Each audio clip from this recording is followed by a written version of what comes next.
نحمدہ و نصلی علی رسولہ الکریم، اما بعد فاعوذ باللہ من الشیطان الرجیم، بسم اللہ الرحمن الرحیم۔ سورۃ البقرہ کی آیت نمبر 35 اور 36 کی تلاوت ہوگی۔ اعوذ باللہ من الشیطان الرجیم، بسم اللہ الرحمن الرحیم۔ وَقُلْنَا يَا آدَمُ اسْكُنْ أَنْتَ وَزَوْجُكَ الْجَنَّةَ وَكُلَا مِنْهَا رَغَدًا حَيْثُ شِئْتُمَا وَلَا تَقْرَبَا هَٰذِهِ الشَّجَرَةَ فَتَكُونَا مِنَ الظَّالِمِينَ فَأَزَلَّهُمَا الشَّيْطَانُ عَنْهَا فَأَخْرَجَهُمَا مِمَّا كَانَا فِيهِ وَقُلْنَا اهْبِطُوا بَعْضُكُمْ لِبَعْضٍ عَدُوٌّ وَلَكُمْ فِي الْأَرْضِ مُسْتَقَرٌّ وَمَتَاعٌ إِلَىٰ حِينٍ۔ صدق اللہ العظیم۔ اس سے پہلے درس میں آپ نے سنا کہ اللہ تعالیٰ نے حضرت آدم علیہ السلام اور فرشتوں کے درمیان ایک امتحان رکھا، علمی امتحان۔ حضرت آدم علیہ السلام علمی امتحان میں فرشتوں سے کامیاب ہو گئے اور فرشتے کامیاب نہ ہو سکے، تو پھر اللہ تعالیٰ نے فرشتوں کو حکم دیا کہ حضرت آدم علیہ السلام کو سجدہ کرو، تو فرشتوں نے بغیر قیل و قال کے سب نے سجدہ کر دیا، مگر ابلیس لعین نے سجدے سے انکار کر دیا۔ اور اس نے انکار کرنے کی جو وجہ بتائی وہ یہ بتائی کہ یہ مٹی سے بنا ہے اور میں آگ سے بنا ہوں، میں اس کو کیوں سجدہ کروں۔ اسی پر مولانا رومی رحمۃ اللہ علیہ ایک بزرگ ہیں، ان کا ایک واقعہ مجھے یاد آیا کہ وہ بیان فرماتے ہیں کہ اگر شیطان سلطان محمود غزنوی کے غلام سے ہی، غلام کا نام ہے ایاز، اس سے ہی سبق سیکھ لیتا تو آج اس طرح لعین اور جو ہے نا لعنتی نہ ہوتا، مردود نہ ہوتا۔ اس کا قصہ بیان کرتے ہیں مولانا رومی صاحب رحمۃ اللہ علیہ کہ سلطان محمود غزنوی کے دور حکومت میں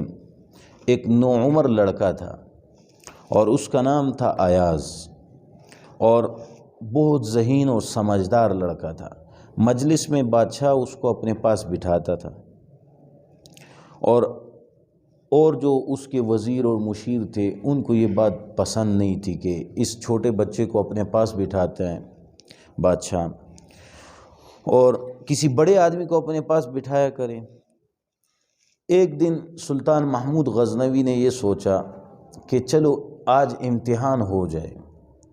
اس نے ایک ہیرے کا پتھر جو جیب سے نکالا اور اس کے ساتھ ایک ہتھوڑی رکھ دی،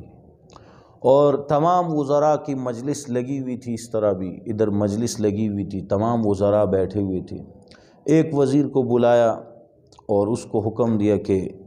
یہ ہتھوڑی لو اور اس ہیرے کو توڑ دو۔ تو وزیر نے اس کو بادشاہ کو کہا کہ بادشاہ سلامت، یہ بہت قیمتی ہیرا ہے، اگر میں نے اس کو توڑ دیا تو اس کی قیمت ختم ہو جائے گی، اس کی قیمت ختم ہو جائے گی۔ وہ اس نے یہ بہانہ کیا، دوسرے کو بلایا، تیسرے کو بلایا، سب نے اسی طرح کے بہانے کیے کہ جی بادشاہ سلامت، یہ بہت قیمتی ہیرا ہے، اگر اس کو ہتھوڑے سے توڑ دیا تو اس کی قیمت ختم ہو جائے گی۔ تو اتنے میں ایاز بھی کھڑا تھا، جس غلام کو سلطان محمود غزنوی اپنے پاس بٹھاتا تھا، تو اس کو بلایا اور اس کو کہا کہ ہتھوڑا لے اور اس کو توڑ دے۔ تو اس نے ہتھوڑا لیا اور فوراً توڑ دیا، اور وزراء جو ہے نا ہنسنا شروع ہو گئے کہ کتنا بے وقوف ہے یہ، کہ اس نے اتنی قیمتی پتھر کو توڑ دیا اور سب یہ ہیرے کو بے قیمت کر دیا اس نے۔ تو بادشاہ نے جو ہے نا اس مجلس کے اندر ہی ایاز سے پوچھا کہ اے ایاز، تجھے پتہ نہیں تھا یہ اتنا قیمتی پتھر ہے اور تو نے اس کو ایک جو ہے نا ہتھوڑے سے ہی توڑ دیا؟ تو ایاز نے کہا کہ ہاں مجھے یہ پتہ تھا کہ یہ پتھر قیمتی ہے، مگر اس سے بھی زیادہ قیمت آپ کا حکم تھا، اس سے بھی زیادہ قیمتی آپ کا حکم تھا، میں نے وہ حکم آپ کا پورا کیا ہے۔ تو اسی طرح اگر شیطان اگر یہ کہہ دیتا نا کہ سجدہ کرنا یہ تو مٹی سے بنا ہے، میں آگ سے بنا ہوں، مگر یہ دیکھ لیتا کہ حکم کس کا ہے، اس رب کا ہے جس نے تمام کائنات کو بنایا ہے، اور جس نے شیطان تجھے بھی پیدا کیا ہے اور فرشتوں کو بھی پیدا کیا ہے، انسانوں کو پیدا کیا ہے، اس رب کے حکم کے مطابق کہ آگے سر جھکا لیتا تو کوئی مسئلہ نہیں تھا، مگر خیر یہ اللہ تعالیٰ کی طرف سے ایک اللہ تعالیٰ کی حکمت تھی اس میں بھی۔ تو آج کی آیتوں میں ترجمہ اس کا یہ ہے، وَقُلْنَا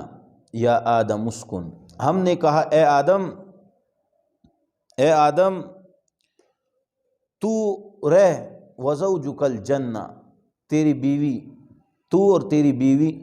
حضرت حوا علیہ السلام جنت میں رہو، وَكُلَا مِنْهَا، اور اس جنت میں سے دونوں کھاؤ جتنا کھا سکتے ہو، رغداً، وسعت اور کشادگی کے ساتھ کھاؤ، حیثما شئتم، جس جگہ سے چاہو کھاؤ اس کو، وَلَا تَقْرَبَا هَذِهِ الشَّجَرَةَ، مگر تم دونوں اس درخت کے قریب نہیں جانا، اس درخت کے قریب نہیں جانا، فَتَكُونَا مِنَ الظَّالِمِينَ، اگر تم اس کے پاس چلے گئے تو ناانصافی کرنے والوں میں سے ہو جاؤ گے، فَتَكُونَا مِنَ الظَّالِمِينَ فَأَزَلَّهُمَا الشَّيْطَانُ عَنْهَا، پھر شیطان نے ان دونوں کو پھسلایا اس درخت سے، فَأَخْرَجَهُمَا مِمَّا كَانَا فِيهِ، پھر نکالا ان دونوں کو ان خوشیوں سے جس کے اندر وہ تھے، یعنی جنت میں خوش تھے نا۔ وَقُلْنَا اهْبِطُوا بَعْضُكُمْ لِبَعْضٍ عَدُوٌّ، اور کہا ہم نے اتر جاؤ تم، اور تمہارے بعض دوسرے بعض کے لیے دشمن ہوں گے، وَلَكُمْ فِي الْأَرْضِ مُسْتَقَرٌّ وَمَتَاعٌ إِلَىٰ حِينٍ، اور زمین تمہارے لیے ٹھکانہ ہے اور فائدہ اٹھاؤ اس سے ایک مدت تک۔ یہاں پر حضرت حوا علیہ السلام اور حضرت آدم علیہ السلام کو اللہ تعالیٰ نے جنت میں بھیجا اور کہا کہ اس میں رہو، اس جنت میں۔ اس جنت سے مراد وہ اصل جنت ہے جو اللہ رب العزت نے نیک لوگوں اور متقیوں اور پرہیزگاروں کے لیے جو بنائی ہے جگہ، مہمان خانہ، وہ جنت مراد ہے۔ بعض ملحدین لوگ کہتے ہیں کہ یہ اردن میں ایک باغ کا نام تھا، اس باغ میں بھیجا، تو حالانکہ یہ غلط ہے، یہ بات ٹھیک نہیں ہے، یہ وہی جنت مراد ہے اس سے۔ وَكُلَا مِنْهَا رَغَدًا، اور اس جنت میں تم دونوں کھاؤ وسعت کے ساتھ، کشادگی کے ساتھ، جہاں سے کھا سکتے ہو کھاؤ پیو، مگر اس درخت کے نزدیک نہیں جانا۔ اب جس درخت سے منع کیا گیا وہ درخت کون سا تھا؟ بعض مفسرین نے کہا انگور کا تھا، بعض مفسرین نے کہا کھجور کا تھا، بعض مفسرین نے کہا بادام کا تھا، بعض مفسرین نے کہا املوک کا تھا، لیکن اکثر حضرات نے یہ فرمایا کہ گندم کا درخت تھا۔ اب سوال یہ ہوتا ہے گندم کا تو پودا ہوتا ہے اور درخت تو نہیں ہوتا۔ ہم اس کا جواب یہ دیتے ہیں کہ دیکھو جنت میں جو ہے نا، جو دنیا میں پودے ہیں وہ جنت میں درخت ہوں گے نا، جنت میں تو اس سے اوپر ہوگا۔ تو یہ شیطان نے ان کو پھسلایا، ورغلایا اور کہا کہ اس درخت سے کھا لو، اور اگر آپ کھا لو گے اس درخت سے تو پھر اللہ تعالیٰ آپ لوگوں کو کبھی نہیں نکالیں گے۔ اسی طرح بہانے بونے کر کے حضرت آدم علیہ السلام اور حضرت حوا علیہ السلام نے اس سے کھا لیا، اللہ رب العزت نے ان کو دنیا میں بھیج دیا۔ مگر چلو یہ ساری جو کاروائی ہوئی ہے یا جتنا بھی عمل ہوا ہے، یہ اس میں اللہ رب العزت کی طرف سے کوئی حکمت تھی۔ اللہ تعالیٰ نے ان کے بعد جو ہے نا انسانوں کا سلسلہ شروع کر دیا۔ آج یہاں جو بیٹھے ہوئے ہیں یا جتنے بھی حضرات پوری دنیا میں جتنے بھی لوگ ہیں، یہ سب حضرت آدم علیہ السلام اور حوا علیہ السلام کی اولاد میں سے ہیں۔ بہرحال ہمارے معاشرے کے اندر بھی اسی طرح کا حال ہے۔ ہمیں بھی آج جھوٹ پر، دھوکے پر، فریب پر، ڈاکہ پر، زنا کی طرف یہ شیطان ہمیں راغب کرتا ہے۔ شیطان ہمارے دل کے اندر ان گناہوں کی لذت ڈالتا ہے، اور اس سے ہمیں بھی بچنا چاہیے۔ پوری دنیا کے مسلمانوں کو چاہیے کہ ہم اس شیطان کے اس جال سے بچیں، اور آپ حضرات سے بھی یہی جو ہے نا التماس ہے کہ آپ لوگ بھی جو ہے نا اپنے آپ کو گناہوں سے بچاؤ۔